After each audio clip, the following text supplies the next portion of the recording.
Shooty, chill out with the noise, okay? First thing this morning, baby girl. First thing this morning.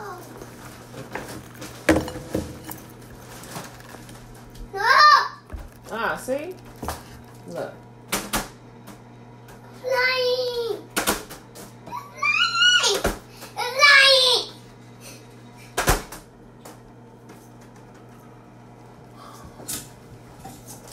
It's flying too! They're flying too. Here, put this back in the thing and put it. Flying! Top of the day, beautiful people. Top of the day. That's wobble. It's flying! wobble. It's gonna fly right there. If the fan hit, it's just the fan's gonna hit it too, baby. All right, y'all. All right. Today is Tuesday. Happy Tuesday.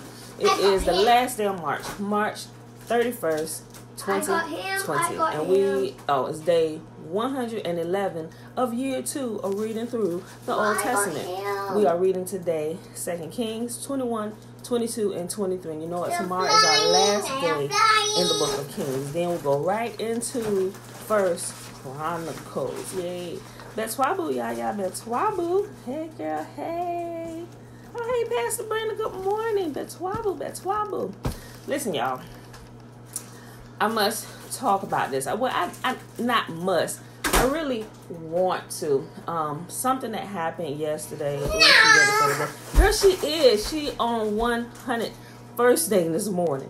So, like, I know my start time is at 7, but on the days, like, she be doing the most. I'm like, should I just adjust it to 7:30 permanently? But no, I think I'm going to keep it at 7. What I'm really going to do, I think I might just need to set my clock a little bit earlier. I'm going to try and keep her up a little bit later during the night, because she must be able to sense when I get up. She smells me getting up or something, you know, because yesterday when I woke up, like, I was walking into my bathroom, I didn't even hear it. But when I was going to close the bathroom door, I was like closing the door, and her little hand was like, I'm like, oh, girl, where you come from? You know, so she wanted to sit in there the whole time with me when I'm pulling myself together. But Betwabu, Trina, hey, girl, hey. Yes, baby girl. Yeah, you popped it, so, okay. All right, y'all. So the title today, they arrested the pastor. Was this wrong or not? Some of y'all may know what I'm talking about. So in Florida, they've issued a strict stay-at-home order, right? You know, and of course, you know, like around here, they've closed down the churches and everything because most churches simply cannot comply with the 10 or less. So, which is why if you can do it online, do it online. Your people ain't gonna miss a thing unless they don't have like the internet or something. But most people have a phone, and you can tune in to your if your church is online, which I got no problems with that, you know. But here's the thing, right? So the day that they issued the stay-at-home order, it's not free time. What'd you say? Time to make these donuts. Oh, all right. Be safe out there. Watch it. The cops on every corner. Show you right. Maybe don't forget y'all paperwork. I got I was scared. Yeah. I love you. Love you too. I love you too, Mama. Yeah, so matter of fact, here they're Nikki, hey girl, hey Betwabu, good rise. So here in Virginia, I knew it was about to get real because, you know, my sister, she's an RN, she works in a hospital, and a few days ago they started issuing them their the letters. They told all the medical staff, doctors, nurses, CNAs, PRNs, everybody that is a part of the medical field, they said take these, keep them in your glove compartment, because once they start pulling people over, you need to be able to verify that you are essential personnel. But they knew this prior days ahead of time because of their morning meetings and everything. And, you know, she kind of kept me informed of some stuff on the medical field, you know, and they're in contact with other nurses at other hospitals and stuff, you know. So I was like, that's really credible information, you know. My sister's not going to lie to me, you know. So, and I seen a actual picture of it. You know, so I was like, okay, so I really thought, oh yeah, this about to get real. You know, they ain't playing. You know, which I get it. It's the social distancing is a way to stop the spread. Okay, I see that because everybody not out and about. You know, you can't keep passing it. But seeing that it was already here back in November, you really can't tell how much it spread and how many people have already been infected. And there were people dying in November and in December of this before they could even verify what it is because they tested negative for flu. But a lot of these people were having the same symptoms. And it's not broadcast nationally, but the articles were there. And even some people, and even on some of the daily updates, like I said, I tune into a lot of the updates just to see, you know, what's going on in the different states and everything while I'm, you know, throughout the day, just listen to it, see if anything different, anything sounds out of place. And that's one of the things I picked up. I was like, oh yeah, people were, you know, and I was like, it's probably just really bad flu, and they were not strong enough to come back from it, you know. But lo and behold, I mean, they can't verify it now because the people are already dead. But with the symptoms they were saying, their family members were saying that was going on, you know, not being able to breathe and the lungs being pretty much overwhelmed with the mucus and the phlegm and everything. This is clearly what it was. They died of coronavirus, COVID-19, you know. But I'm not a medical doctor. I can't legally say that, you know, but based on information of what's being put out there, that's what it was, right? Okay. So with that, okay, so back to the pastor in Florida. Okay, so there was an article put up, you know, and you know, church folk, they go hard for the family. That's I got to give it to them. If you ever gonna be in the game, you might want to be in the game with some church folk because no matter what, they got your back. And most of the time, even if you did wrong, they're gonna fight to the death with you. And that can be a good thing, and they can really be a bad thing, especially if you're fighting against y'all and you don't even know it. And that's why it's like, I'm like completely mind blown at this whole scenario, right? So, was it yesterday? I think it was day before yesterday. They put out the order to a mandatory stay-at-home order for. I'm sorry, y'all. James got me balloons yesterday because it's my birthday and she want to play with the balloons, so I let her play with the balloons. And the strings popped off and they got the ceiling fan on. I'm just not. So if you hear that or you see me just, you know, what is wrong with this girl? I'm trying to catch the balloons. What? Okay, so the next day, and also that day, they gave a list of everybody who had to shut down. Say fast food places, restaurants, you had to shut inside. Y'all know, because it's the same thing here. Churches, you must close because you there's no way you can comply with your members, even if you space them out. You know how church folk get together, they want to hug and stuff. So to stop all that, they just said churches close down. Period. Now here's something I want to say about churches. I may have mentioned this before.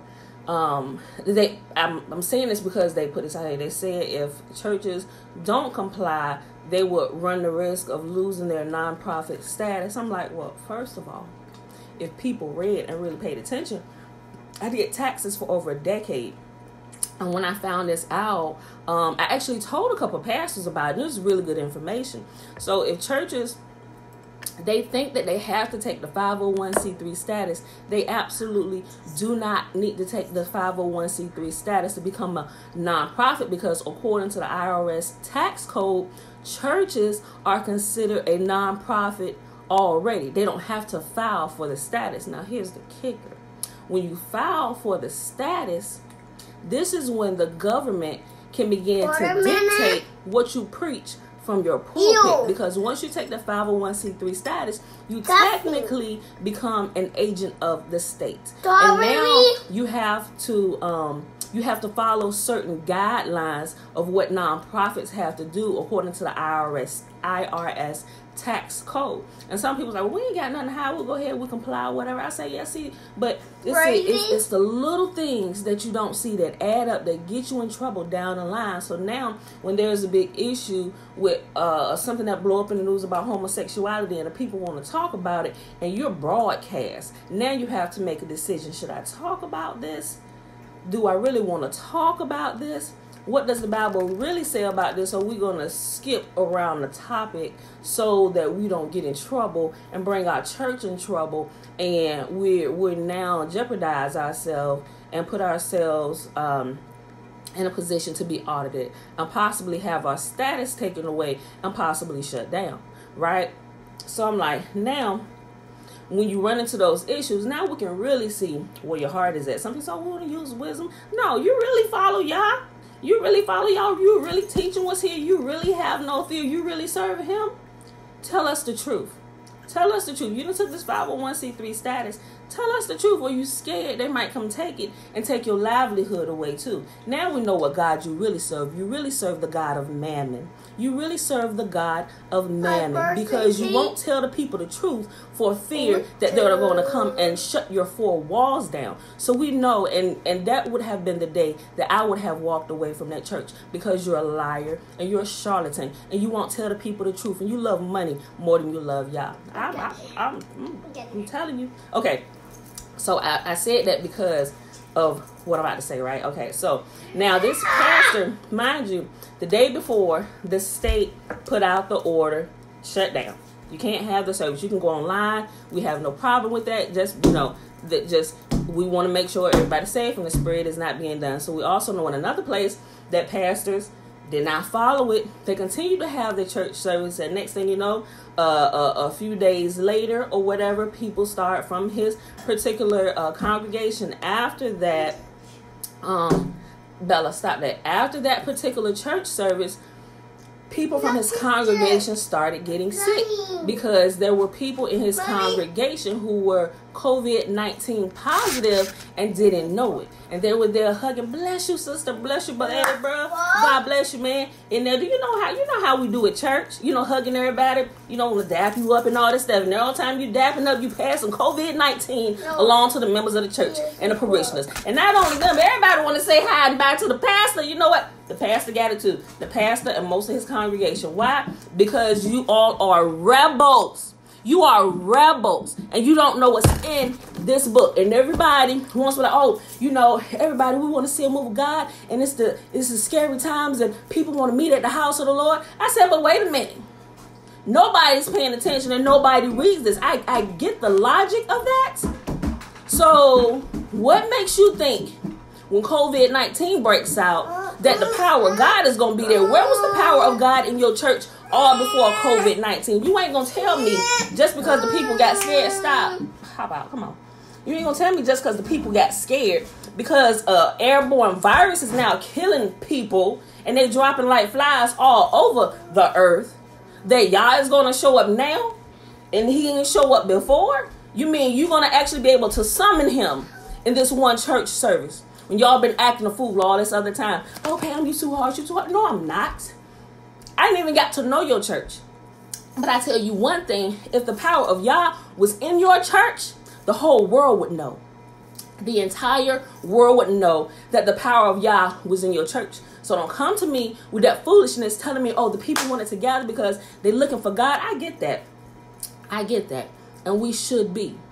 But you can't tell me that the church, by you violating the laws of the land, not only the laws of the land, but the laws of this book, and you don't know the laws of this book, which tells you to obey the laws of the land in the New Testament and in the Old, and especially, do you know that there's instances just like COVID-19 in the scriptures that even Yahuwah says, separate these people from the congregation before they pass it along. Do not let them come in here. If they're suspect, you need to get them out from among these people immediately. So now they said, even the states are telling you, separate these people. Everybody go to their own house until we can slow this. It's almost the same thing. When there was something that broke out in the camp, Yahuwah said, stop. Get everybody, go home, get the suspect ones from amongst the people. Otherwise, it's going to spread it and everybody's going to die. You can talk about this in the spiritual realm or in the natural realm like we see it doing. And because the pastors were disobedient, they put their own lives at risk and the risk of all their members who trusted them. Now you got to live with the guilt that some of your members might die because of your foolishness and your zealousness without knowledge of this very book that you teach to your people. That's what pisses me off. That's what angers me about the church. You got this holy zealousness without knowledge, and you're causing your people to sin. You're causing them to break the laws of the land, and what they said could possibly happen in your church.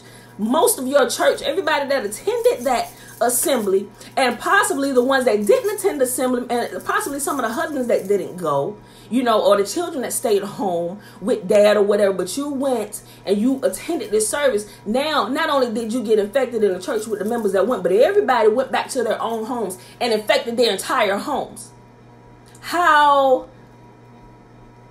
What's the word I want to use?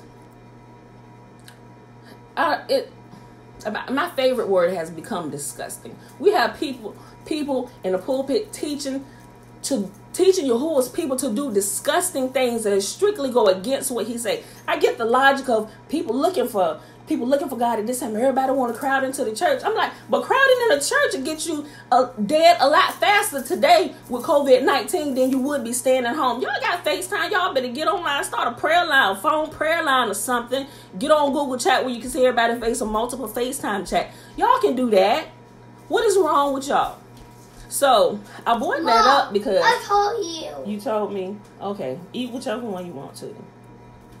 So I'm like, I get the zealousness, and people they fighting for this pastor or whatever, and they said the police department was up there, the the state's attorney was there, and they brought another pastor from the local community or whatever. They were saying, listen, we said it, but he outright disobeyed the order that we put out, and the day after they put the order out, he had a church service.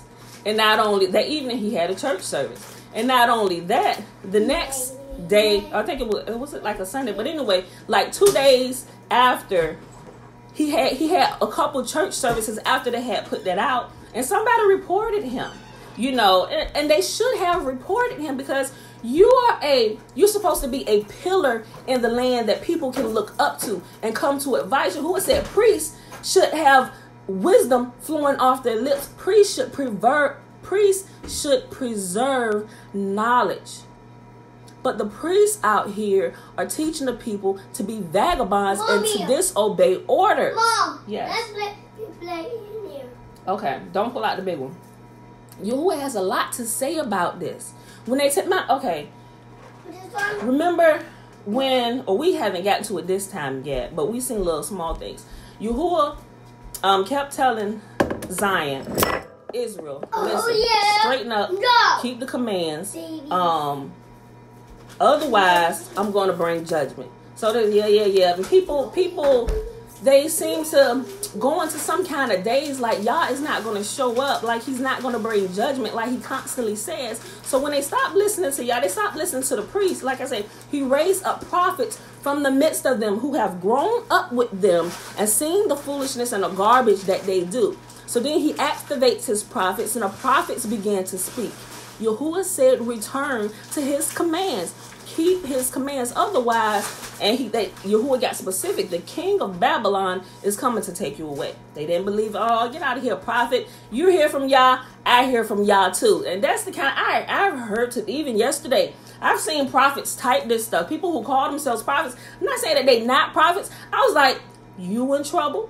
And all the ones that's listening to you in trouble too. You belong to the guild of prophets. You can't be separated as an Elijah prophet, one who speaks the truth. Because even through here, we'll see the prophets of Yah. When the people, the kings, they want to hear a true word from Yah, they say, go bring the prophets, And so they listen to what the prophets say. Shall we go up to war? And the prophets, the guild of prophets get together. Yes, king, go up. You shall go to war. And even the king knew. He said, why must you always lie to me? He said, is there not a prophet of Yahuwah in the land? And one of his servants, he said, yeah, there's the prophet Micah. He said, but I hate him. They hate the prophets because the prophets, they're not harsh. The prophets, they just speak the truth. They said, Yahuwah said, stop the sinning and return to his commands, or this is going to happen, and this is going to happen. And so they called for the prophet Micah. And so called the prophet Micah in there. And when they went to the prophet Micah, they said, the king requests to see you. He said, for what? Why are y'all even here? Doesn't the king have a whole band of prophets that he listens to? Go ask them. He said, get out of here. I got it. Okay, get it up. Put it in trash. He said, get out of here. And that's what the prophets do, because they know the people's hearts, most of the time, they want to hear you talk, but their hearts are already set on not listening and not doing what Yahuwah says to do anyway. So why you, Michael said, why are you calling me? You know, Yahuwah told him, he said, go ahead. And so when he got to the king, he said, listen, prophet Micah, he said, don't lie to me, but tell me something good. That's essentially what he said. And he said, so shall I go up and fight against the Assyrians? He said, yep, go on up. And he looked at him, he said, didn't I tell you not to lie to me? He said, hold on. Before he asked him, he said, don't lie to me. He said, I will only speak what Yahuwah tells me to speak. He said, then he was like, well, tell me something good. Then he said, shall I go up to fight with the Assyrians? And he said, yeah, go ahead up and fight with them. And he looked at him, he said, didn't I tell you not to lie to me? He said, what you asked me for?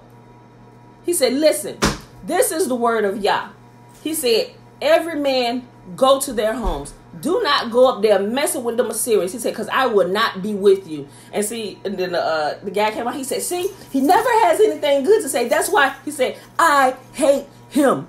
You know, and I was laughing. I mean, because I see this when I'm reading. I've read it so much. The stories are like, it's almost like a movie playing when I read it. And so it's the same thing with the prophets. They don't want to hear like, oh, you always the judgment of prophets, the judgments of doom and gloom. It's not the prophets of doom and gloom. It's the thing is you don't want to hear the truth. You want to hear what sounds smooth to your ear so you can continue in the same path that you were going. But that path is about to lead you right off the cliff and all them people behind you.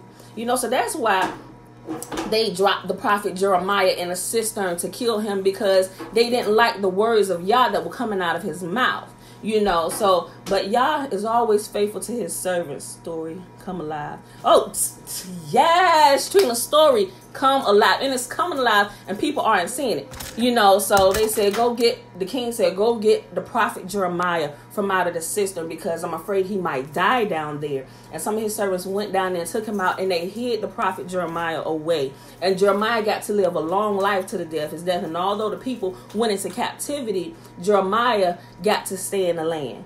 And he lived a quiet and a peaceable life. You know, and so it was with pretty much most of the prophets, but the other prophets they murdered because they plugged their ears and they didn't want to hear the truth. They wanted to continue doing what was wrong. Now back to this pastor in Florida. And so the people was like, you know, I was reading some of the comments, so you can tell they were church folk. You know, not necessarily, but maybe people that's, and I get the logic in it. I really, really do. But now is not the time to, if you had really good common sense, and like I said, if the presence of Yah is really there, and people, and he had a packed out church too. You know, so I can tell you had a packed out church because the people are afraid and they don't know what's going to happen. But still, at the same time, putting yourself in that situation, not knowing, I ain't saying you ain't got to have faith that Yah is not going to keep you alive in your church. But what about this church that packed? It was a black church too. You know, Yah said, I'm gonna deal with you too, Israel, while I judge the nations who held you and brought you in captivity and killed you and ripped up the pregnant women's stomach, ripped the babies out of there, fed the babies to alligators, called them alligator bait, all this stuff. He said, those are my people. He said, I'm going to judge the nations all over the world who did that to you. And we see all the nations all over the world being judged. And it's not clicking, people not putting two and two together, that the world is being judged because of the atrocities that they've done to Israel. Israel is scattered throughout the earth. That's why we are seeing these things happening all over the earth. That's why I try and post as many articles as I can that I can show you, like it's snowing unseasonably in places. Hail the size bigger than golf balls and grapefruit. I'm posting this stuff. And the things that was in Apocalypse of Abraham that I was telling you, we talked about that the other day. Boom, now articles come out yesterday about unnatural snow seasons happening. Blizzards happening in place, unseasonally in places. We're in spring. Not saying it's not like a late snow, but these are it ain't never really done this for real. But we know that in Apocalypse of Abraham, which is, I consider it a holy document because it's history that happened, and Yahuwah spoke to Abraham. And what they canonized, they didn't put everything in here. They just pick and chose what they wanted to give to the masses. But even the book of Ezra, 2nd Esdras, tells you that there are going to be a certain amount of books and a certain amount of books will be made available for the righteous and the unrighteous, and then the rest of those books would be given to those who have wisdom. You know, it wouldn't be made, it's made available to everybody, but everybody wouldn't receive. The book of Second Esdras is Esdras or Ezra. It tells you, it just depends on what Bible you get and what it calls it. You know, it's Ezra. In the King James Version, you get, or the regular Holy Bible, is Ezra and Nehemiah. Those two books go together. They were one book, but they split them in half. They called the first one Ezra, and they called the second the book of Nehemiah. But Nehemiah is technically second Ezra. And then you have Esdras, or they call it first Esdras or second Esdras, or they'll rightfully call it third Ezra and fourth Ezra. So you got Ezra, Nehemiah, third Ezra, fourth Ezra, which is Ezra 1, Ezra 2, Ezra 3, and Ezra 4. But if you read through it, you can clearly tell that all was one book. They just split it up into 4 pieces and renamed 3 of them. You know, but you only get that stuff by reading, right? And then you can begin to put it together. So, when they started asking, the reporter started asking the police officer, the head police officer, sheriff, lieutenant, whoever it was, giving the thing yesterday about the pastor in Florida. They said, well, we heard that the pastor, he has a huge arsenal of weapons. And you know me, I'm like, whoo, I'm like, Father, you know how you watch stuff, you hear stuff on the news, and you automatically go, was he white or was he black? I ain't gonna say it's a natural thing, but it's like a natural thing, and our minds go there. And when they said, I was like, whoo, Father, don't let this be a black pastor. Don't let this be a black pastor. Don't let this be a black pastor. We already doing enough foolishness out here. I was like, please don't let that be a black pastor. Because the story, as they started asking questions, oh, they're going to go in there and drag him. Please don't let there be a black pastor. Please don't let there be a black pastor. And so then they said, that he answered, he said, yes, that is true information. And that's why we haven't gone in there yet, because the pastor has bodyguards, a team who surrounds him. He has bodyguards, and he said yes, he does have an arsenal of weapons. And when we found that out, we saw that was true. They're rightfully registered to him and everything. He said that's why we didn't just go in there and rush. And we gave him a call, but the pastor was ignoring the phone calls, you know, and he wasn't returning phone calls to us. We were trying to get in touch with him. Hey, listen, let's just do this to stop the church services. We don't want anything. They were being civil, you know. But then he had another church service. And so that's when they issued the warrant for his arrest. And then the pastor's lawyer, they reached out, they got in touch with the lawyer and everything. And they said, we're talking to his lawyer, and we told the lawyer, please tell him to civilly turn himself in. You know, so they talked a couple times with the lawyer, and they said, okay, the lawyer got back to him. He's going to be turning himself in today. You know, so come to find out, he did. He kept his word. He turned himself in, but they didn't put him in jail or anything. I don't know. I don't know if they slapped him with a misdemeanor. Listen, pastor, you can't do this. They maybe slapped him on the hand, but he wasn't a black pastor either, you know. So they actually showed a picture, a cutout of his church service. It may be a previous church service going on. He actually reminds me of Morris Cerullo. And I look, I was like, man, he look like Morris Cerullo. I'm like, thank you, Father, that he not black. We don't need nothing else happening. All people out there acting a fool, because the first church, yes. I get in a minute. The first church that the pastor, where everybody got infected, they were black. And I'm just, gosh, why don't y'all follow directions, people? You know, so, and I'm just like, oh, this is why the church is, they just got this name that follow them around. And that's why I said, Yahuwah said, I'm going to deal with you rebels. He said, because I cannot leave you unpunished. While I punish the nations, I'm personally going to punish you too. He said, I cannot leave you unpunished. And you can read all that through the book of the prophets. You think the book of Revelation is something. If you read through the book of the prophets, you can tell that a lot of the stuff from Revelation has been taken from the book of the prophets, and they just kind of added stuff and reworded a couple of the things, took something out here, took something out there, took a little bit of pieces from Daniel. And so I'm just like, oh, bruh, you know, so there she go. So I'm just like, if people would just read this, they would know. See, they going to get themselves in there, just like the kings who continue to walk in the sins of their previous forefathers. and they continue to lead Israel in sin, and the nation of Israel in sin. It's the same principle. The pastors, not all of them, but these ones that's coming out to the forefront on the news, they're doing the same exact thing. And you are directly going against something specific that Yah said. Even about, like I said, about the quarantine that's in here. Yah said, get them out of here. Go there until you're clean. Then the priest need to verify you clean. And if your home been infected too, let them go in there. Okay, then you need to sanctify. Make sure. Then you need to the priest can verify that your house is clean too. But if it's not, and y'all done cleaned it a couple times, he said it's not coming clean, burn it to the ground. Let's start over. You know. So and there are very specific instructions about that. But somehow we seem to miss that. How do we miss that? It's the same exact thing. Why don't we just, like I said, they cherry pick. People want to cherry pick. And then you doing this and thinking, and you all gung-ho, yes. Think about the woman, Kim something. I forget where she was at, but she worked in the clerk's office. And she was a Christian. This was a couple years ago, but everybody probably know because it was all over the news. And she said one of her job descriptions was to notarize like marriage certificates. That's what your job is. That you knew that when you took this position. Maybe you became a Christian after you took this position, but you clearly knew that. But this is the description of your job position.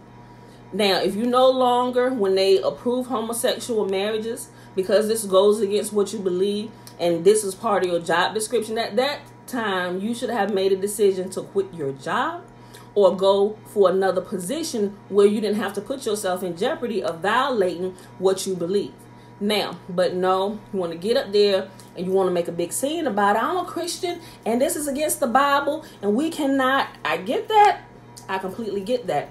But now you're violating the laws of the land. And Yahuwah said, obey the laws of the land. Now, I get it. Nobody, just like the three Hebrew boys. We got all kind of examples. We can go all day. Whatever you want to talk about, there's an example of how to do it and how not to do it, right? The three Hebrew boys. King Nebuchadnezzar gave a rule. When you hear the sound of the sackbut, the flute, the harp, and all the music playing, you should all bow down and worship my statue. The three Hebrew boys' names like, what? No, this strictly goes against what we believe, and we're not going to do this. It said, King, we honor you, we honor our God more. And that's what I think some of the churches, they kind of get the stories mixed up. They want to add a little bit of the fire in the furnace and the three Hebrew boys with some of the quarantine stuff. They want to mix that together, but there has to be a separation. You have to know where you have to separate this at, you know. And so they said, and they weren't fighting against it. They said, King, we honor you, but we honor y'all more. So yeah, King, girl, I got kids. King Nebuchadnezzar. If you don't know King Nebuchadnezzar, it's King Nebuchadnezzar. So on VeggieTales, they sang the song King Nebuchadnezzar. You know, so if you hear me say Nebuchadnezzar, I mean the king of Babylon, King Nebuchadnezzar. So Nebuchadnezzar. Okay, so oh King, we honor y'all more, and we cannot bow down and worship your statue. We only worship Yahuwah because He's our God. We worship the living God. Imagine the other surrounding nations; they were worshiping multiple gods. How did I find you? Who's this? I don't know how you found me, Jerry. They got me listed up here with all the live videos. So when people doing live videos, they have them all posted. So I don't know. Maybe I'm in there with all the people I don't know.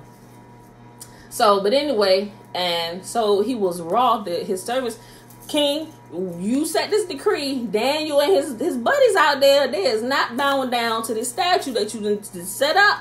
You know, then we make a decree. And the king was wroth. You know, his men hyped them up. What? They're not bowing down to my statue. They disobeying my rules, my laws. But this is totally different from this right here.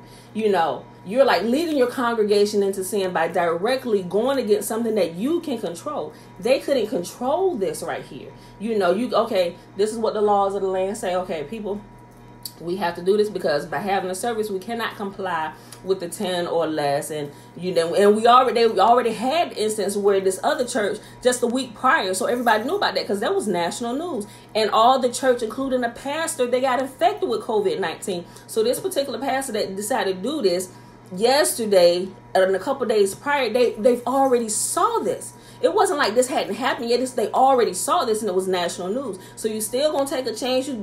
God is going to come to your church and save you? Well, where was God at before this time? He's not going to just show up like that. Like I said, had God already been in your church, all the world would know. How do I know? Because think about Azusa Street. Everybody in the world knows about Azusa Street. Yah was really there. People were coming from all over the world to witness this move of Yah on Azusa Street, which was led by Israel, a son of Jacob, a descendant of Jacob, a descendant of the transatlantic slave trade. His God, the living God, the God of Israel, the God of Abraham, Isaac, and Jacob was there on Azusa Street. And the entire world knew. It was broadcast. I got books in there on reporters who, even as recent as about 10 years ago, the people who were still alive and witnessed the miracles and things that happened on Azusa Street, it was in articles and newspaper. It was televised. That's how we know God is not at your church. The world doesn't know about your church. The world is not knocking the doors and the walls down to get to your church. God is not there. You're being disobedient. Tell your people to go home. Go on live and do your stream. And so you got prophets coming up there. Leave them alone. The people just want them. I'm like, you will be in trouble right along with them. Especially if they know you are prophets. But you're not a prophet or a priest of Yah. You're a prophet of Baal. And they're going to be in trouble right with you. You know, and so that's what I was saying. So was the pastor wrong or was he right according to Yahuwah's standards? Because from what I understand, according to Yahuwah's standards, he's wrong. But the majority of people coming to his rescue saying, oh, this pastor is right. They just wanted to be in a place where God was. Okay. You go with that. You go with that. You go with that. And all of y'all are going to be in trouble. You know, and then you got the prophets of Yah, the true prophets, the prophet Elisha, the prophet Elijah, and even the prophets that you don't readily know that are prophets in the land now, they just sitting back waiting like, Father, sitting back watching. Sitting back watching. Think about Elijah on Mount Carmel. Elijah on Mount Carmel. And all the prophets of Baal that were saying sweet things to all the people. And Elijah went to them, y'all better stop this. You know what? Let's have a showdown. Let's see who God is truly God. Get all the prophets of Baal. You know, and Jezebel wanted Elijah's head. Oh, Ahab, oh, you troubler of Israel. I don't trouble Israel. You trouble Israel. Let's get all your prophets. Meet us up here on Mount Carmel. All the 400 prophets. This is what we're going to do. Get you a bull. Get me a bull. Sacrifice your bull. We're going to sacrifice my bull. And the God who answers by fire, he is God. So Elijah said, y'all go first, homie. So they over there, all the prophets, the 400 prophets of Baal, they preparing their bull, they sacrifice and everything. Boom, boom, boom. They out there, go ahead. They out there doing their prayers, they rain dances, whatever you want to call it. And mind you, most of these prophets of Baal were children of Israel. Those were our brethren who defected to the sinning camp of our people, the ones who just didn't want to listen. Didn't want to listen, didn't want to follow the commands. So they over there, they doing all this. You know, they mix with those who haven't been called to be priests and prophets. So they over there doing their thing. Oh God, answer by fire. Whatever it was they were saying. So they doing all these shenanigans over there, trying to bring up the fire down, to burn up their calf. And Elijah's like, hey! He might be sitting on the toilet. He can't hear you. Scream a little louder. He might be deaf. Elijah, Yahuwah's prophet, sitting over there. Is he asleep? Wake him up.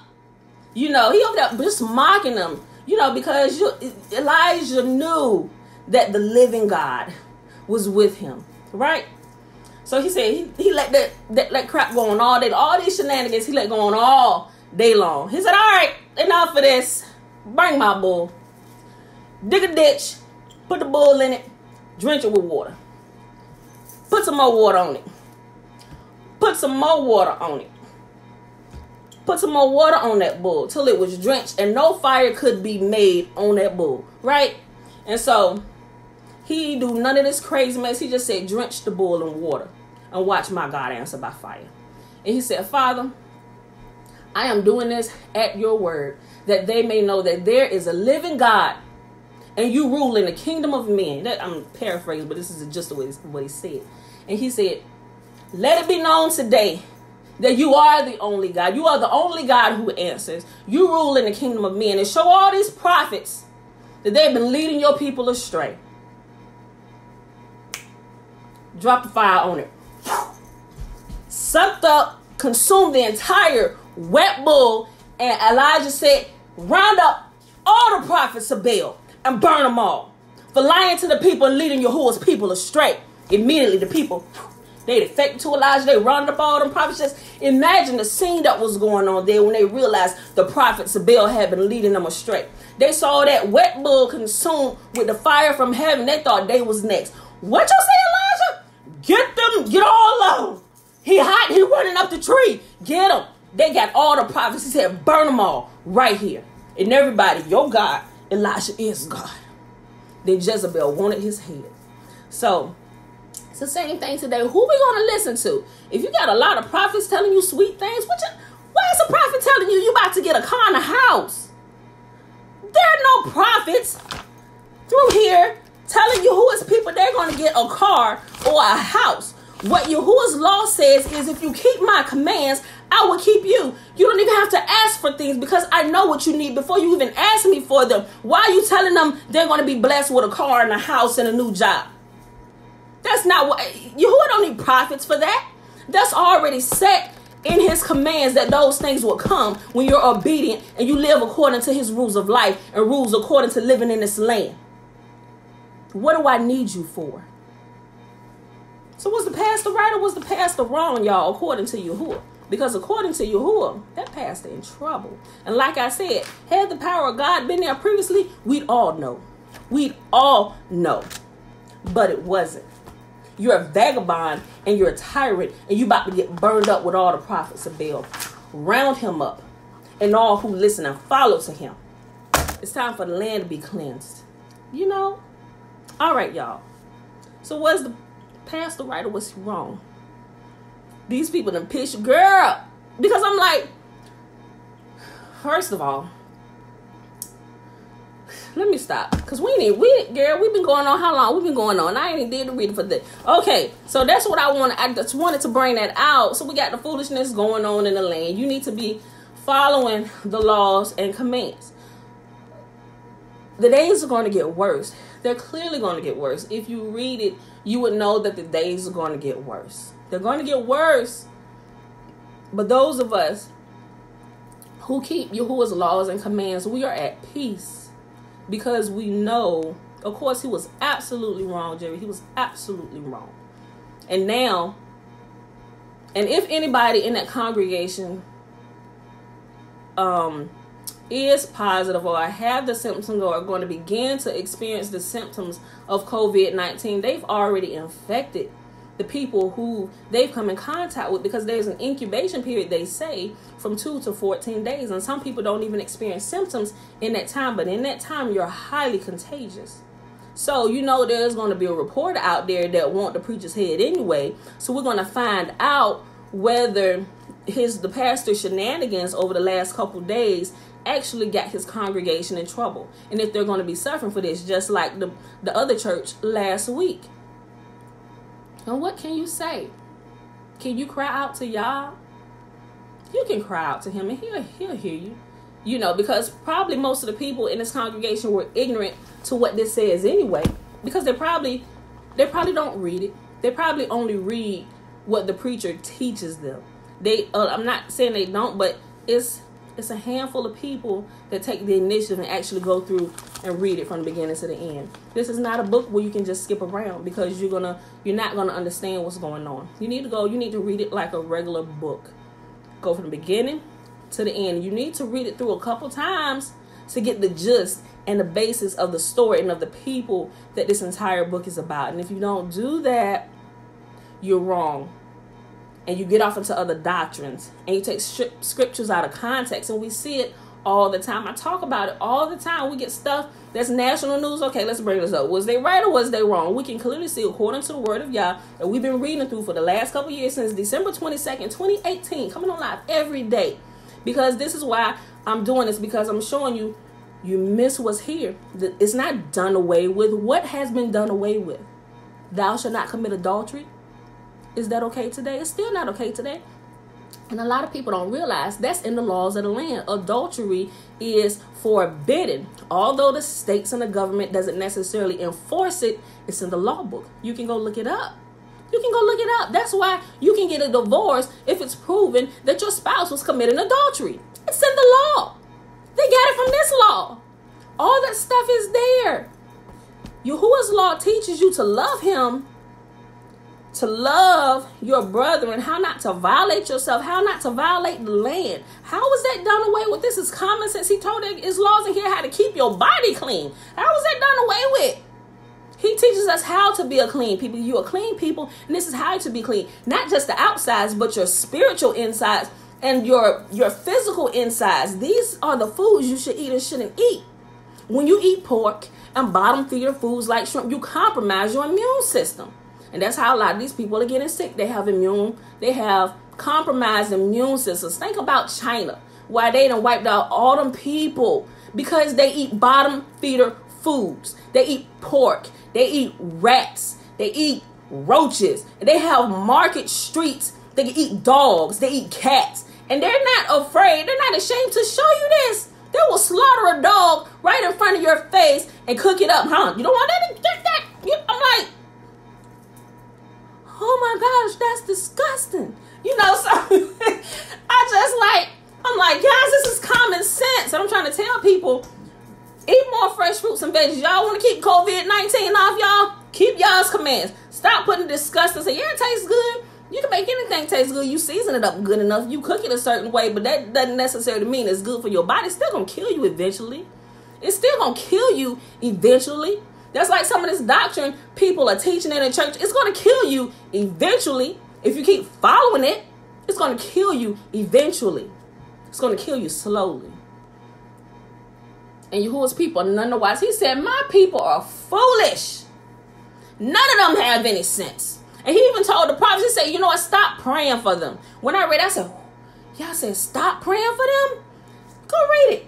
You can read it all through the book of Jeremiah. He says, stop praying for my people because they don't listen. Their hearts are already bent on doing what I told them not to do. And for that, because they no longer listen to the priests, they are not listening to the prophets, and they're killing you and they're jailing you, judgment has to come now. He said, tell them, all those destined for the sword, to the sword. All those destined for captivity, to captivity. All those destined for the grave, to the grave you shall go. And everybody that's followed you. He said, when I send the king, when King Nebuchadnezzar, the king of Babylon, King Nebuchadnezzar, when he comes, you all had better submit to him. And a lot of people don't realize that Yah blesses other nations. That's how he operates. He uses other nations to chastise his people. He used nations to chastise nations. That's how it happens. Oh, God wouldn't do that. God doesn't do like that. I was like, you don't know him. You don't know him. And I can tell you don't read what he's giving you right here. This is within your reach. And you don't read it. You say you read it. You carry it around with you. Hey, brother. Bless the Lord. We're going to have a good church service today. Yes, yes, yes. Preach that. And this is an idol to you. You have no clue what's in there. I listen to people talk about y'all that they be having like whole little services, good daily words from the Bible. I'm like, what you just say? Where you pull that from? You mixing up stories. You know, so and I don't go on people's little stuff like, that's wrong. I don't do that because that's their page. Now, unless you call me and you put my name in there and you ask me something, like somebody asked me the other day, I might be getting stories mixed up. I need you to verify this, Murphy tried. I'm like, see, Father didn't call me in on this. I was going to leave that alone. But they tagged me in this to verify this foolish information that they just gave out was true. Because I'm tagged in it, now I have to speak the truth. I said, I get the gist of what you're saying, but technically, yes, you're mixing up stories. You're wrong. These were two righteous kings. You cannot compare him to him. But I get the gist of what you're saying. And I went through and I explained it and I gave the chapters and I gave the verses. But then you know what that caused? It caused the heart of him to really come out. Well, we have a theological disagreement. Like, bruh, what Bible are you reading? I was there, and I didn't give you any kind of like interpretation. I almost gave you word for word what they said. I don't agree with that. I'm like, obviously, this is what I'm talking about. But he tagged me in this. I was gonna leave it alone.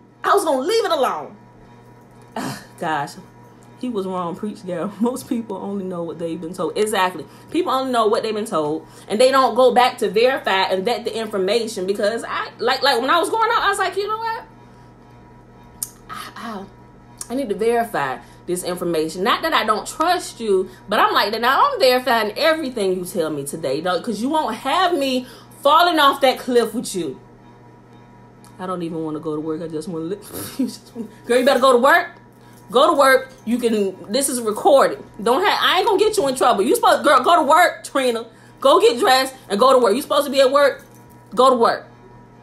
Every prophet that teaches improve. I like you put every prophet like mullah prophet. And that's what they are. Prophet. They looking for money. Grease the palm of my hand, sister. Grease the palm. Get out of here. Ain't none of Yahuwah's people ever. Even when they were the real prophets were. Remember Gehazi, the king who was sick. Out, and he told him, "Hey, go dip yourself in the pool." He said, "Dip myself in the pool? I'm a king. You telling me because the king wanted some we need to bring everybody to see this and watch God heal me?" He said, "No, bro, go dip yourself in that pool over there." And he said, "King, if he had done something spectacular, that would have been okay. But now that he told you to go dip yourself over here in the pool, that's beneath you." So I said, man. He had to get his pride under control. And you know, if that sounds kind of familiar, yep, that was pulled from the Old Testament and reconstructed and put in the New. If you didn't know, but I'm just throw that out there for you. So he said, yeah, you're right. So I'm going to go ahead and just be obedient to what the prophet said. Went ahead and dipped himself and he clean the leprosy that was on his body. And he came back and said, look, bruh, thank you. Y'all is truly with you. I got all these changes of clothes. Raymond, he said, listen, keep your gifts or give them to another. And he pretty much said, I'm not charging you for anything. Y'all did this for you, not me. Far be it from me to extract any kind of payment from you for what Yah has done for your life. And Gehazi, the prophet's right-hand man, was right there. He heard all this. So the king left. Gehazi snuck out the back. Rolled up. Hey, ain't that Gehazi coming up, King? Yeah, stop. He come up. He must have some news. Is everything well, Gehazi? He said, yes. But, after you left, we had some brothers coming down. We need like some changes of clothes. So, the things that you was going to offer, can we go ahead and get them? And we can, give them to the brothers that came down. Lying. And Yahuwah told the prophet, I believe it was Elisha. He told Elisha. And so when Gehazi came back, he went and hid the stuff that he took from the king, the gifts that the prophet had already said, keep for yourself and give them to another king. I ain't extracting no payment from you. And that's what I see when people, bless the ministry with this and I'm like, you should burn up right on the spot. Extracting payment from Yahuwah's people for something. What do you have to do with this? You're not going to do anything. Yah is going to do everything. You're just giving them the word. You're redirecting them to where they need to go. Tell me again, why are you extracting payment for this? Gehazi came back to Elisha. He said, hey, bruh, you thought it was cool to go take them gifts from the king. Gehazi was like, how you know that? Like, how Gehazi not know that Yahuwah was going to tell him? Like, this is Yahuwah man right here. You're under his tutelage. Like, how can you be under the tutelage of a righteous priest or a righteous prophet and still go do some of this crazy stuff that behooves him? Is because your heart is not right. You live and you're being taught by a righteous prophet and you see the miracles happening and you still go off and do something crazy. He said, the leprosy that was the king's is now yours. Boom, immediately. Quarantine you from the rest of the people for being an idiot. Bruh, and that's what our people doing. Man, every prophet that teaches and preaches truth, the world tries to kill. You're right. Man, I seen that. What I'm saying is we are praying for you, because if you speak the truth, in which case you are, the world is definitely going to hate me. Exactly. And so people send me little slick messages and stuff. I'm like, yeah, and I don't respond to stuff. It's like, okay, They look at you. Who is you, woman with 18 kids? Yeah, I'm obedient though.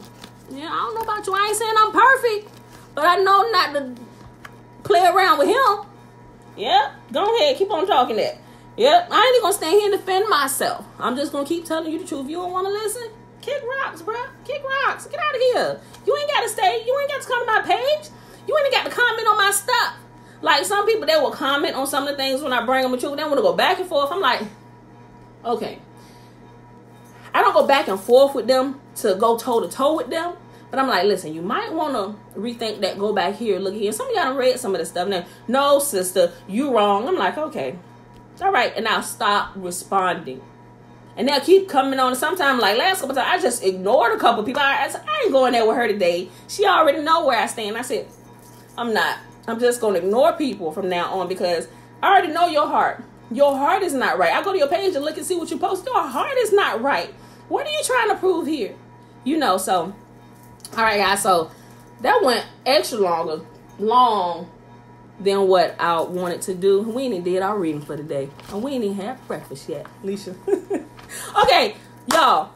2 Kings 21, 22, 23. Trina, go to work. It's recorded. Come back and listen to it on your break or when you get off work. I ain't trying to get you in trouble. Father, get her. Girl, get to work. Get to work.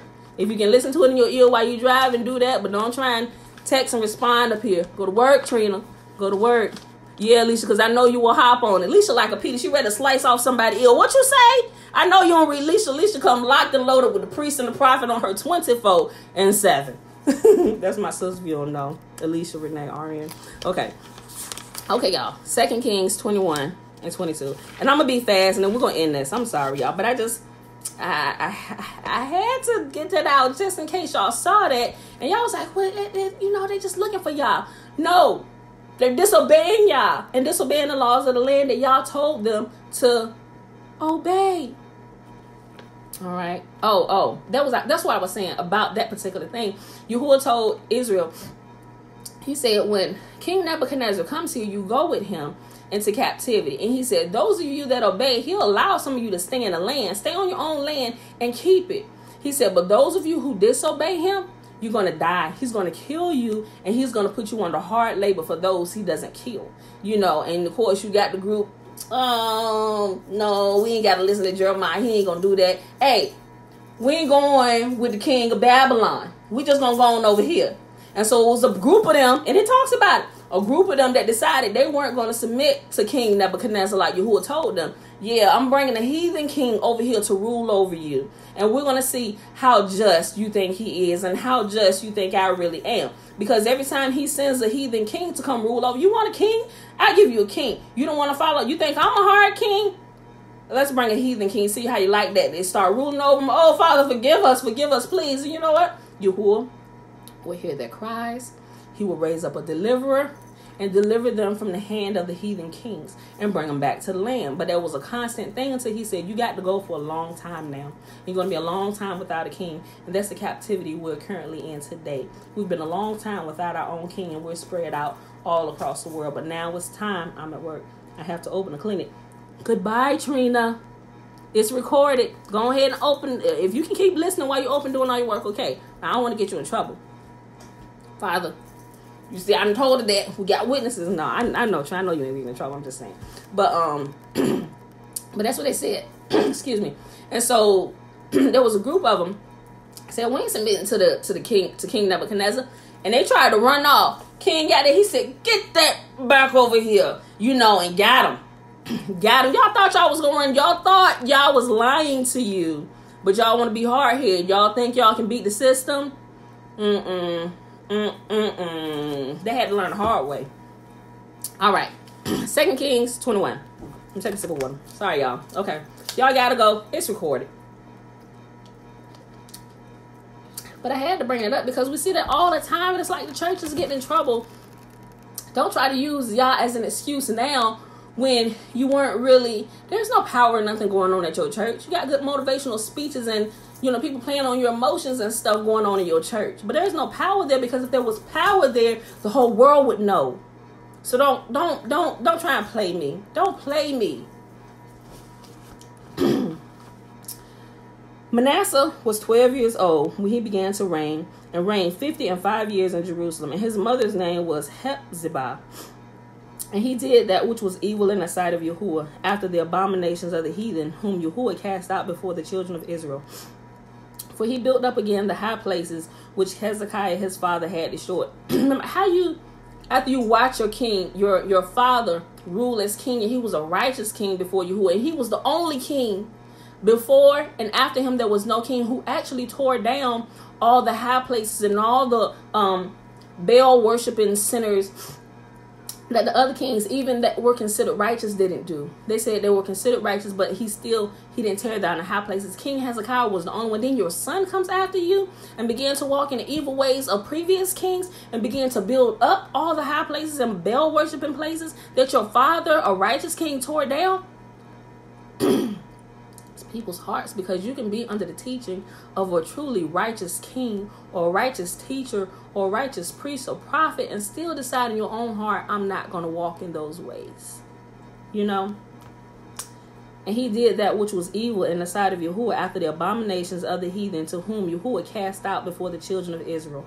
For he built up again the high places which Hezekiah his father had destroyed, and he reared up altars for Baal and made a grove, as did Ahab, king of Israel. Remember, Ahab was a king of Israel. Oh, you troubler of Israel. I don't trouble Israel. You trouble Israel. Talking to Yahuwah's prophet like that. And worship all the hosts of heaven and serve them. And he built altars in the house of Yahuwah, of which Yahuwah said, in Jerusalem will I put my name. And he built altars for all the hosts of heaven in the two courts of the house of Yahuwah. And he made his son to pass through the fire and observe times and use enchantments and deal with familiar spirits and wizards. He wrought much wickedness in the sight of Yahuwah to provoke him to anger. And he set a graven image of the grove that he had made in the house, of which Yahuwah said to David and to Solomon his son, in this house and in Jerusalem, which I have chosen out of all the tribes of Israel, will I put my name forever. Neither will I make the feet of Israel move any more out of the land which I gave their fathers, only if they will observe and do according to all that I have commanded them, and according to all the law that my servant Moses commanded them. But they hearkened not, and Manasseh seduced them to do more evil than did the nations whom Yahuwah had destroyed before the children of Israel. And Yahuwah spake by his servants, the prophets, saying, because Manasseh, king of Judah, have done these abominations, and have done wickedly above all that the Amorites did, which were before him, and hath made Judah also to sin with his idols. Therefore thus saith Yahuwah, the God of Israel, behold, I am bringing such evil upon Jerusalem and Judah, that whomsoever heareth it, both his ears shall tingle. Oh, Alicia just said, Doc said in China, they will shoot you if you go out into the streets. Alicia, there was a video, I was going to post it, but it was really graphic. It was people record. They were out there. And people that were coughing. I was like, is this a movie? I was like, this got to be a movie. This was like about 2 weeks ago when it was at its peak or whatever. There were people that looked like they had M16 rifles. They got out. They were in full don medical gear. You would think there were doctors getting out until they pulled them guns out and they were walking down the street. People that were out there, they was right to the head. Right then, you heard people screaming. You heard them running. People falling over their dead. Oh my God. I'm like, oh my gosh, is this a movie? And it was people you can tell, and they was like, oh my God. And they were speaking in Chinese language, and they was like showing stuff, following. They were going in. I'm like, are they like assassins? I'm like, are these not police? Are these like people that decide they're not listening, they're gonna kill them? It was really graphic, and even Facebook played it, but you know how they put that graphic in this video it was graphic. I believe that. Like I said, and if the doctor said that, it's probably true, because there were some home videos. I mean, yeah. Because Manasseh, king of Judah, have done these abominations, and have done wickedly above all the Amorites did, which were before him, and hath made Judah to sin also with his idols. Thus saith Yahuwah, the God of Israel, Behold, I am bringing such evil upon Jerusalem and Judah, that whosoever heareth it, both his ears shall tingle. And I will stretch over Jerusalem the line of Samaria and the plummet of the house of Ahab, and will wipe Jerusalem as a man wipeth a dish, wiping it and turning it upside down. And I will forsake the remnant of mine inheritance, and deliver them into the hand of their enemies, and they shall become a prey and a spoil to all their enemies. Because they have done that which was evil in my sight, and have provoked me to anger since the day their fathers came forth out of Egypt, even unto this day.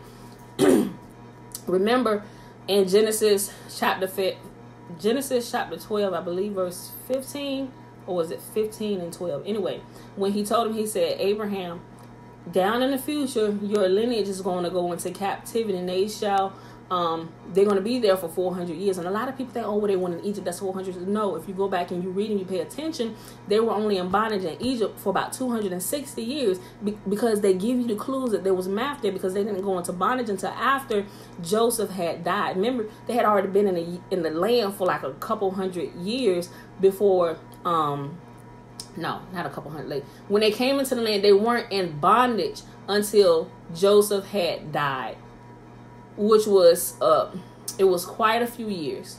So when a new king came in and said, who did not know Joseph, he was like, we need to be wise with his people, lest they grow bigger and outnumber us and join with our enemies and just take over our land. So that's when they began to put hard bondage upon them, and if you go through and look at it, but that wasn't even the point.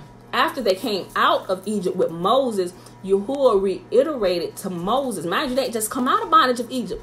Yahuwah said to Moses, these people, I'm letting you know before you die, that these people, in the latter times, after you have gone to the grave to sleep with your fathers, sleep with the fathers mean you died. You're buried with your ancestors, your father, your mother, whatever, your family, you dead, okay? You dead in earth. He said, after you are no longer here, they are going to revert to their evil ways, and I'm going to send them, and they're going to be held in bondage 400 years. He said, and I'm going to send an enemy, and they're going to be transported by ships. And if you look through all this stuff, everything that Yahuwah has said has only happened to one race of people on the face of this earth anywhere. Even the people who are the current tenants in the land in the state of Israel in Northeast Africa, they haven't experienced any of this stuff. Their women bellies haven't been cut open and a baby's taken out of it. Their skin is not even made to withstand the heat of hot climates. You can go read an article that they posted a few years ago that Israel, the people over in Israel up in Northeast Africa that call themselves the Jews, who are not but are the synagogue of Satan, they had the highest rate of skin cancer in the world. How you come out of serving the hard bondage in Egypt? Ain't none of them had skin cancer, none of them down. They were vigorous.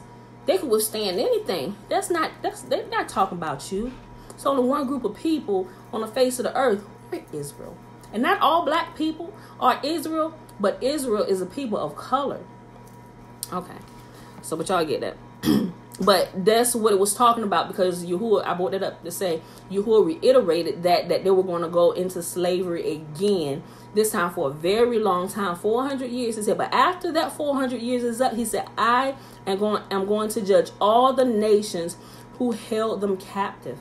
That's what it says. He said that to Moses after Moses had already delivered them from Egypt. So you mean that he wasn't talking about that bondage they had just been taken out of? It was a later bondage many years down the line. He told Daniel was sick. I told you yesterday, Daniel was sick for weeks, seeing what was about to happen, what was going to befall our people in many generations to come. You got to read it to put the whole story together. Moreover, Manasseh shed innocent blood very much, till he had filled Jerusalem from one end to the other, beside his sin wherewith he made Judah to sin, in doing that which was evil in the sight of Yahuwah. Now the rest of the acts of Manasseh, and all that he did, and his sin that he sinned, are they not written in the book of the Chronicles of the kings of Judah? And Manasseh slept with his fathers, and was buried in the garden of his own house, in the garden of Uzzah, and Ammon his son reigned in his stead. Ammon was 22 years old when he began to reign, and he reigned 2 years in Jerusalem. And his mother's name was Meshullemeth, the daughter of Haruz of Jotbah. And he did that which was evil in the sight of Yahuwah, as his father Manasseh did. And he walked in all the way that his father walked in, and served the idol that his father served, and worshipped them. And he forsook Yahuwah, the God of his fathers, and walked not in the ways of Yahuwah. And the servants of Ammon conspired against him and slew the king in his own house. And the people of the land slew all of them that had conspired against the king, that conspired against King Ammon. And the people of the land made Josiah his son king in his stead. Now the rest of the acts of Ammon which he did, are they not written in the book of the Chronicles of the kings of Judah? And he was buried in his sepulchre in the garden of Uzzah. And Josiah his son reigned in his stead. 2 Kings chapter 22. Josiah was 8 years old when he began to reign, and he reigned 31 years in Jerusalem. And his mother's name was Jedidiah, the daughter of Ediah of Bozkath. And he did that which was right in the sight of Yahuwah, and walked in all the way of David his father, and turned not aside to the right hand or to the left. And it came to pass in the 18th year of King Josiah that the king sent Shaphan, the son of Azaliah, the son of Meshullam, the scribe, to the house of Yahuwah, saying, Go up to Hilkiah, the high priest, that he may sum the silver which is brought into the house of Yahuwah, which the keepers of the door have gathered of the people, and let them deliver it into the hands into the hand of the doers of the work that have the oversight of the house of Yahuwah, and let them give it to the doers of the work which is in the house of Yahuwah to repair the breaches of the house. Excuse me, y'all.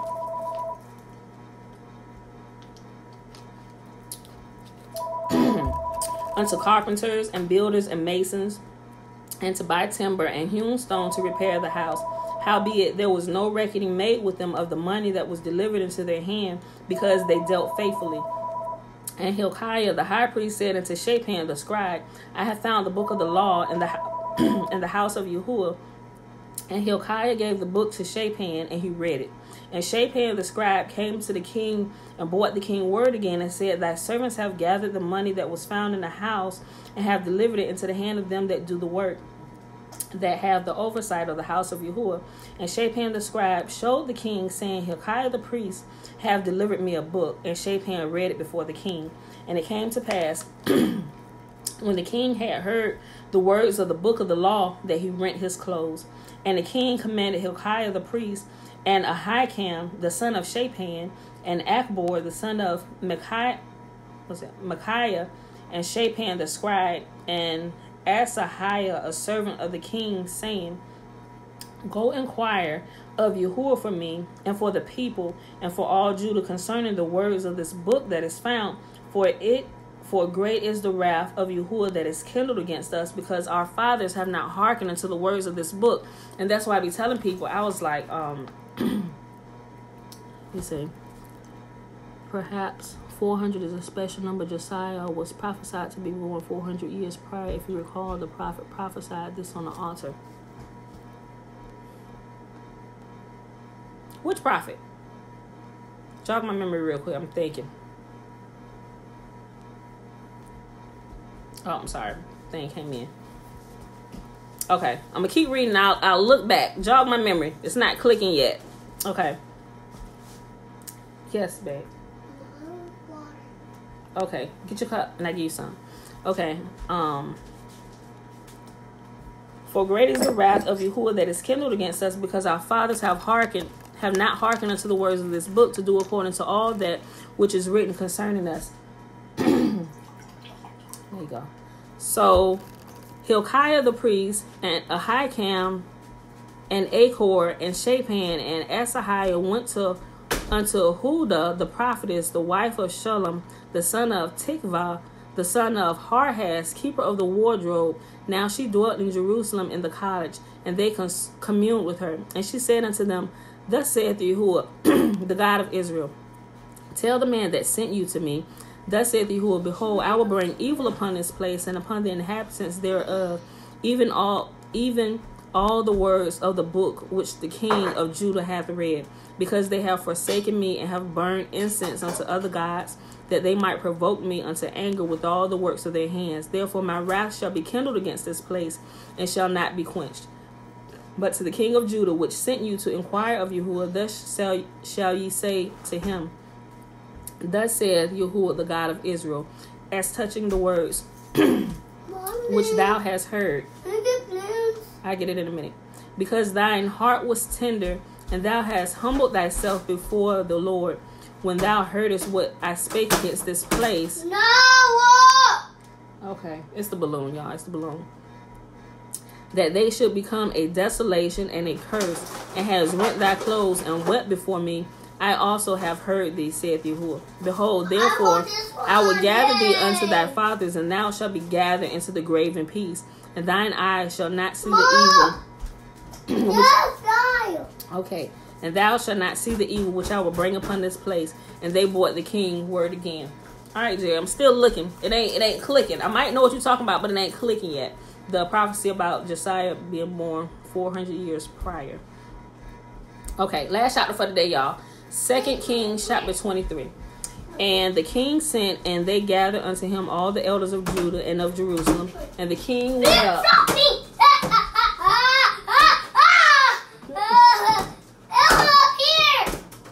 Okay.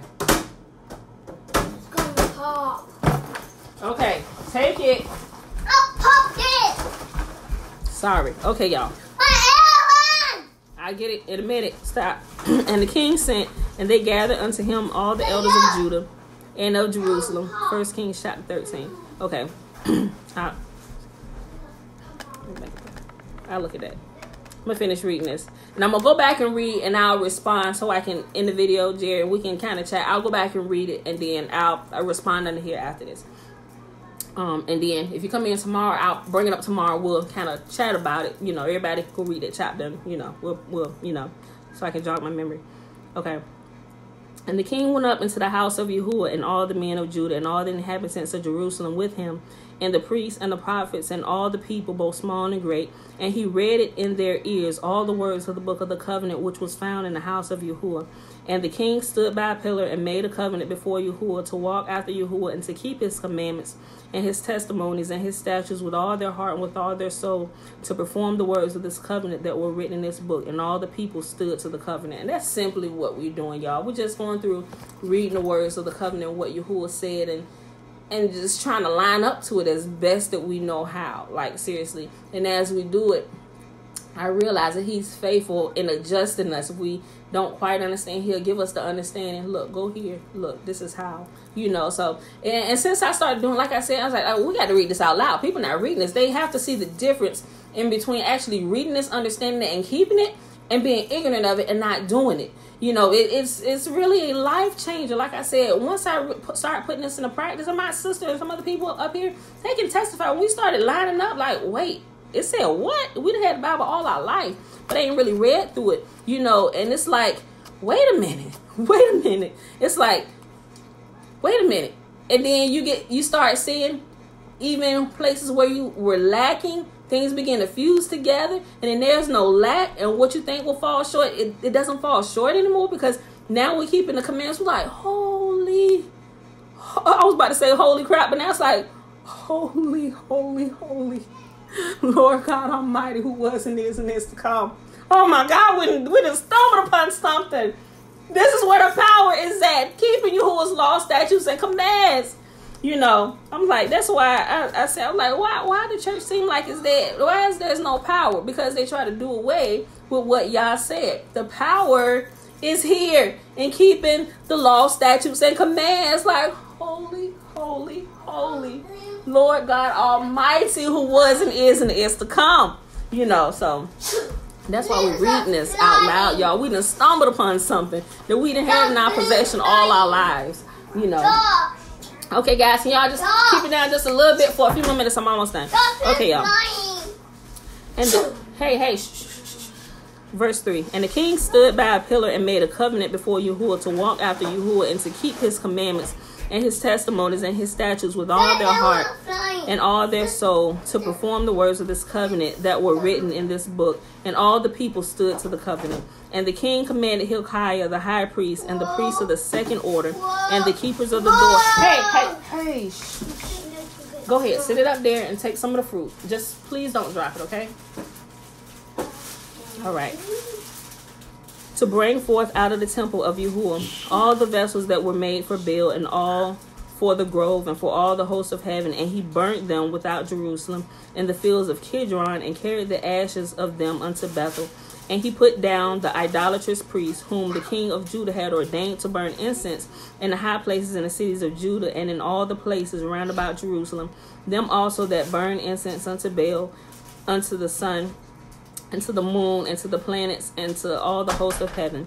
And he brought out the grove from the house of Yahuwah without Jerusalem unto the brook Kidron, and burned it at the brook Kidron, and stamped it to small powder, and cast the powder thereof upon the graves of the children of the people. And he brake down the houses of the Sodomites that were by the house of Yahuwah, where women wove hangings for the grove. And he brought all the priests out of the cities of Judah, and defiled the high places where the priests had burned incense, from Geba to Beersheba, and brake down the high places of the gates that were in the entering of the gate of Joshua, the governor of the city, which were on a man's left hand at the gate of the city. Nevertheless, the priests of the high places came not up to the altar of Yahuwah in Jerusalem, but they did eat of the unleavened bread among their brethren. And he defiled Topheth, which was in the valley of the children of Hinnom, that no man might make his son or daughter to pass through the fire to Molech. And he took away the horses that the kings of Judah had given to the sun at the entering in of the house of Yahuwah by the chamber of Nathan-Melech, the chamberlain which was in the suburbs, and burned the chariots of the sun with fire. And the altars that were on the top of the upper chamber of Ahaz, which the king of Judah had made, and the altars which Manasseh had made in the two courts of the house of Yahuwah, did the king beat down, and break them down from thence, and cast the dust of them into the brook Kidron. And the high places that were before Jerusalem, which were on the right hand of the mount of corruption, which Solomon the king of Israel had builded. Okay, yep, it's good. Strawberry, love them. Okay, which Solomon the king of Israel had built for Ashtaroth, the abomination of the Zidonians, and for Chemosh, the abomination of the Moabites, and for Milcom, the abomination of the children of Ammon, did the king defile. And he brake in pieces the images, and cut down the groves, and filled their places with the bones of men.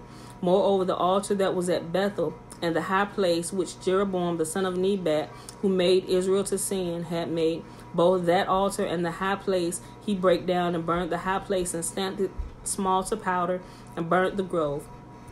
And as Josiah turned himself, he spied the sepulchres that were there in the mount, and sent and took the bones out of the sepulchres, and burned them upon the altar, and polluted it according to the word of Yahuwah, which the man of God had proclaimed, who proclaimed these words. Then he said, "What title is that I see?" And the men of the city told him, "Is this the sepulchre of the man of God which came from Judah, and proclaimed these things that thou hast done against the altar of Bethel?" And he said, "Let him alone. Let no man move his bones."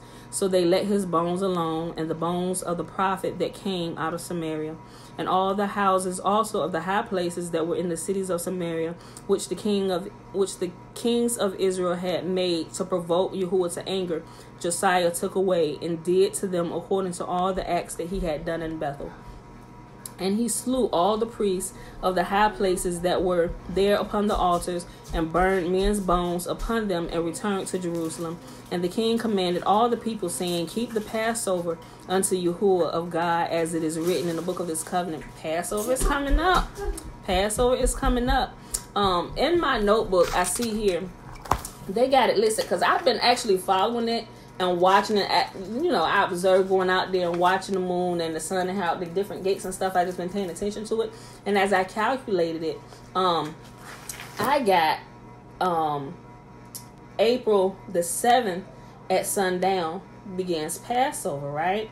But what I noticed was that in here they already got it, but they got it for the next day. I'm like, oh, this is the closest they've ever been to the correct date. So a lot of people actually following this, and this year is probably just about everybody. I ain't gonna say everybody, but it's a lot of people that are going to be observing it on Wednesday at sundown, because that's what a lot of things say. I was like, and I went through and I had to double check. I was like, wait a minute. Okay, Father, am our day off or their day off? But it says that the children are going to err in the times of the feast and everything, because they're going to throw off time, he said. But in the end, they're going to start coming back to him, which is our day, and we're going back to observing them and everything. So we're trying to calculate according, like, Father, help us. Like last year with the Feast of Trumpets, we were a week off. Remember that, y'all? We talked about we were a week off, and then the actual day of trumpets, Yahuwah alerted me that it was the day of trumpets that day.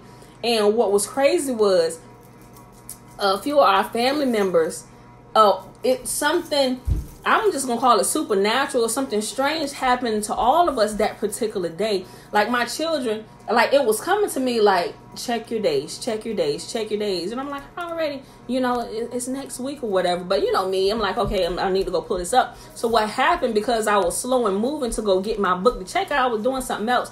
The children took my shofar off the fireplace and began to blow it. Because the Feast of Trumpets is a day where he say, blow all the trumpets in Zion and proclaim the Feast of Trumpets or whatever. And my children, and I began to notice it, they pulled, I went and said, they were playing, then all of a sudden they got up.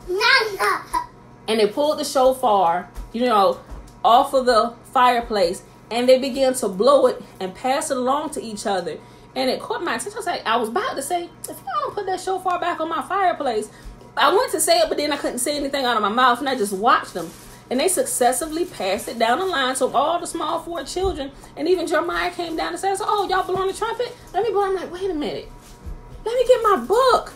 Go back, calculate, boom, boom. Had to go to and say, oh. And I put it in our family. I said, guys, I think we were off a week. I think today is the day of trumpets. And then they was like, yo, we was here and this and y'all did this. We think you right because we were kind of alerted this. And Tiffany said, so I was like, I'm like, Father, forgive me. I was like, I'm so sorry. I should have listened immediately, and I could have, because I was moving slow. And I'm glad that Yahuwah alerted us that we still actually got to participate. There are memorial feasts to remember what he's done for us and how he delivers us and everything.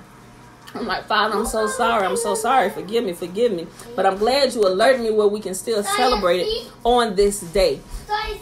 So we just alert. It was funny how everybody when that was friggin' amazing. We all stay in different cities, but we were all like alerted at the same time that we were all. It was crazy how that happened. Like, blows my mind every time I think about it. So I'm just like, whoo. I get so excited, y'all. It's just like, man, bruh. Okay, let me hurry up and finish, y'all. Oh, okay. I only got like 2 more verses. Okay, I'm sorry. Okay. Verse 21. And the king commanded all the people, saying, keep the Passover unto Yahuwah your God, as it is written in the book of his covenant. Surely there was not held such a Passover from the days of the judges that judge Israel, nor all the times of the days of the king of Israel, nor of the kings of Judah. But in the 18th year of King Josiah, that is a cantaloupe, babe. That's pineapple and it's cantaloupe. What cantaloupe is? It tastes good. Taste it. It's a melon.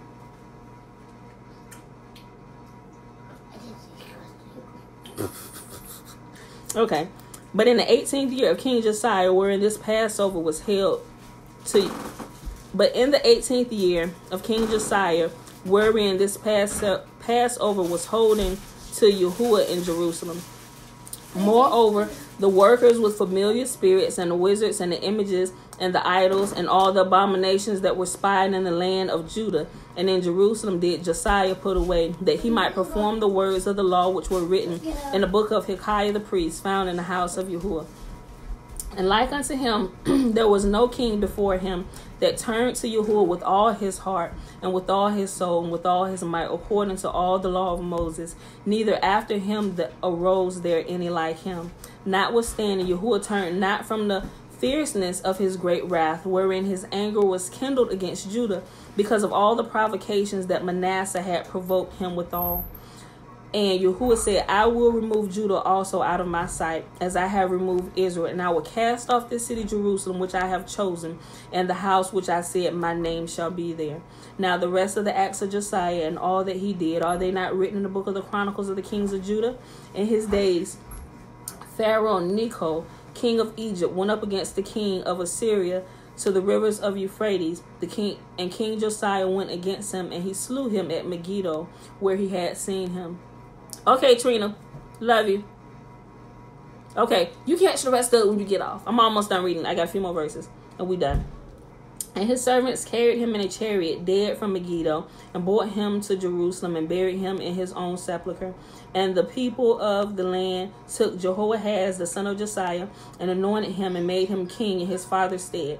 Jehoahaz was 23 years old when he began to reign, and he reigned 3 months in Jerusalem. And his mother's name was Hamutal, the daughter of Jeremiah of Libnah. And he did that which was evil in the sight of Yahuwah, according to all his fathers had done. See that? How do your sons, because your heart is not right, right? His King Josiah, King Hezekiah, their sons, they did the opposite of their rule, where Yahuwah blessed them, you know. And Pharaoh Necho put him in bands at Riblah in the land of Hamath, that he might not reign in Jerusalem. And he put the land to a tribute of 100 talents of silver and a talent of gold, meaning he made them pay taxes, give tribute. And Pharaoh Necho made Eliakim, the son of Josiah, king in the room of Josiah his father, and turned his name to Jehoiakim, and took Jehoahaz away, and he came to Egypt and died there. And Jehoiakim gave the silver and the gold to Pharaoh, and he taxed the land to give money according to the commandment of Pharaoh. And he exacted silver and gold of the people of the land, of everyone according to his taxation, to give unto Pharaoh Necho. Jehoiakim was 25 years old when he began to reign, and he reigned 11 years in Jerusalem. And his mother's name was Zebudah, the daughter of Pedaiah of Rumah. And he did that which was evil in the sight of Yahuwah, according to all his fathers had done. All right, y'all, and we are done. That's the reading for today. I'm so sorry it took so long. This is the longest reading that I have done ever in the 2 years that we have been reading, the 2.5 years we have been reading through this. And probably because I started off with, the pastor who was arrested, but I had to bring in all the other things where we had examples through here to see that Yahuwah's people perish for the lack of knowledge, and not so much for a lack of knowledge. They have the lack of knowledge because they reject the knowledge that's right there in front of their face. So we got to stop this foolishness, y'all. If we want to see the power of Yah come back and invade this land like this book says, we need to line up. We need to return to his commands. And when we begin to cry out to him, he will hear us and he will come. All right, y'all. I love y'all. So let's do this blessing. I'm sorry I held y'all so long, but if you can't stay, if you already got off and you come back to read it, hey, I'm glad it's recorded and to stay up as long as Facebook let us stay. All right. And Yahuwah, hold on. Okay. When Yahuwah said, this is how you are to bless my people, is found in Numbers chapter 6. He said, you bless them with this blessing, and I myself will come and bless them.